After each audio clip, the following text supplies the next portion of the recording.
Salah sebuah sekolah berasrama penuh yang berada di area pantai timur Sabah.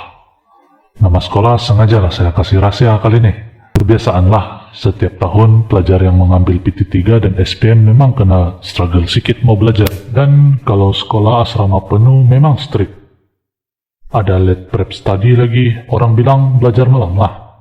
Nila memang top student Form 5 yang bakal ambil SPM tahun tu. Jadi memang selalulah dorang buat study group.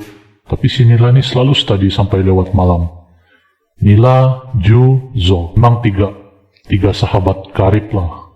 Kawan baik dan top student di dalam sekolah. Dorang bertiga ni memang susah mau berpisah. Dimanapun memang bertiga. Antara dorang tiga ni, Ju yang paling pendiam. Oleh sebab pemeriksaan SPM sudah tinggal beberapa bulan saja lagi. Dorang bertiga ni memang selalu itulah belajar di Dewan Belajar tu. Kalau pelajar-pelajar lain cakap, Dewan Belajar tu ibarat rumah kedua sudah untuk dorang bertiga ni. Sudah dinamakan top student kan? Jadi memanglah begini. Kadang Waden pun bagi muka dekat dorang, biarpun sepatutnya sudah kena balik asrama. Sebab dorang memang tahu bila dorang study memang tidak peduli apa lagi. So Waden pun bagi chance sejelah dengan dorang. Jadi satu hari itu sekolah akan mengadakan tes pra SPM untuk tes kefahaman pasal apa yang dorang sudah belajar. Jadi sebelum ujian pra SPM yang akan diberikan pada minggu depan, satu kebiasaan dorang bertiga ni, Nila, Ju dengan Zo, memang akan belajar di Dewan Belajar tu sampai tengah malam. Setiap kali ada ujian pun memang dorang bertiga ni itulah dorang punya sifat. Mesti belajar di Dewan Belajar tu sampai tengah malam, seminggu sebelum ujian. Sudah terlampau kusyuk belajar sampai terlupa pula masa. Dalam Dewan Belajar, boleh kira tinggal beberapa orang saja lagi yang masih stay.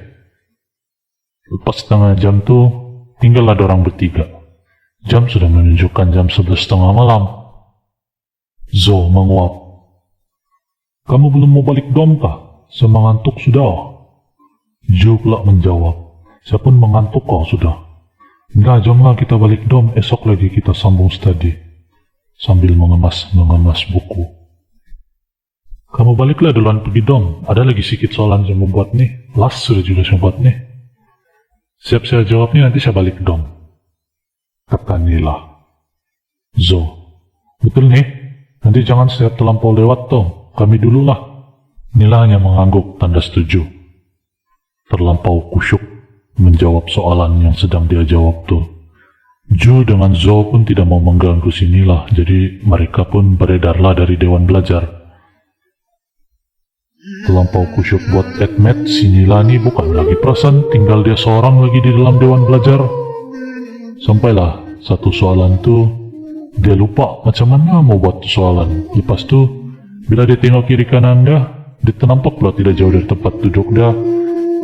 Ada seorang perempuan tu, pelajar perempuan sedang duduk. Jadi dalam hati dia takut kan nih, ada juga pula kawan nih. Dia pun apalagi pindahlah tempat duduk dia, coba merapatkan dengan kawan dia tu.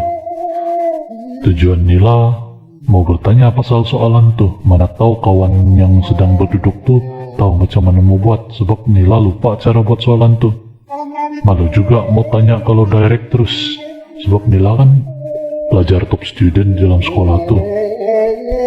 Lagi pula kena bertanya dengan pelajar yang dia tidak kenal. Lagilah malu. Jadi sambil mau cari idea macam mana mau tanya tu soalan, baru dia mau buka mulut. Mata Nila pun terpandanglah dekat bawah kaki pelajar perempuan tu.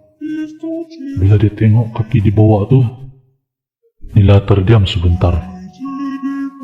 Pelajar yang duduk di sebelah dia tu, kaki dia tidak kelihatan.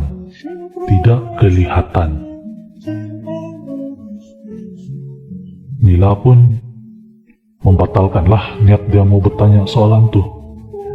Di dalam hati Nila, tepa-tepa, saya ingat sudah nih soalan nih. Sambil cepat-cepat dia mau siapkan soalan tu. Sambil dalam hati dia memang mau belah sudahlah dari tempat tu, dari Dewan Belajar. Lepas tu tiba-tiba pelajar yang duduk di sebelah Nila tu bertanya, sudah ingat tuh, sudah tahu. Dalam keadaan yang panik, Nila cepat-cepat kemas buku dan beredar dari situ. Bila sampai di luar dewan, Nila terdengar pula bunyi ketawa. Nila terus berlari ke dom. Sampai dom, semua mereka terkejut bila Nila menangis. Zo dan Ju serta seorang lagi sinnya terus ke arah Nila bertanya kenapa. Mereka semua dikejutkan dengan tangisan Nila. Nila pun menceritakan, tadi masa di dalam dewan belajar saya pikir masih ada kawan saya, sebab saya nampak ada seorang pelajar perempuan lagi. Pas itu bila saya mau tanya pasal tu soalan, saya terpandang kaki dia, tapi kaki perempuan pelajar perempuan tu tiada, sambil menangis ketakutan. Kemudian sinnya diorang pun menceritakan, dulu ada seorang pelajar perempuan top student selalu belajar lewat malam di situ. Tapi mungkin disebabkan depression, tekanan dari belajar, dia pun sakit dan meninggal sebab makan obat tidur overdose terlampau banyak. Dia mati pun di dalam asrama. Dari itu, kadang-kadang pelajar-pelajar yang belajar di dalam dewan itu bila seorang diri mereka akan nampak seorang pelajar perempuan belajar di dalam dewan belajar sambil menangis.